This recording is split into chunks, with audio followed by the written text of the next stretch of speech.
Just days after Jensen Huang's visit to China, Huawei has announced testing of a chip, which could arguably prove to be one of the fiercest competition to Nvidia. China's Huawei Technologies is preparing to test its most powerful artificial intelligence processor yet, the Ascend 910D, in a move aimed at challenging the dominance of US chipmaker Nvidia. According to the Wall Street Journal, Huawei has approached several Chinese tech firms to begin testing the chip's technical feasibility, with the first batch of samples expected as early as late May.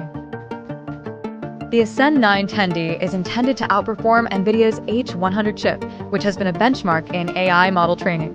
This comes as Huawei accelerates its chip development efforts, spurred by US export restrictions that block Chinese companies from accessing Nvidia's most advanced products, including the H100 and the newly launched B200.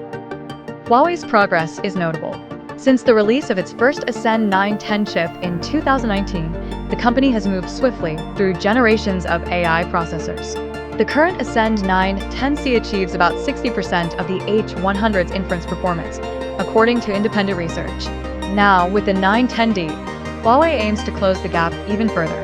Reuters also reports that Huawei is set to begin mass shipments of its Ascend 910C chip to Chinese customers next month.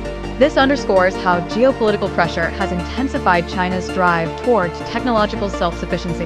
Production efficiency has also seen major gains. Huawei's Ascend 910C achieved yield rates of around 40%, comparable to Nvidia's H100, a critical milestone as yield rates heavily influence chip costs and availability. The upcoming tests of the Ascend 910D mark a pivotal moment, not just for Huawei but for China's broader ambitions to build a resilient, high-performance semiconductor ecosystem, one less vulnerable to external controls. For more news and updates, keep watching Live Mint.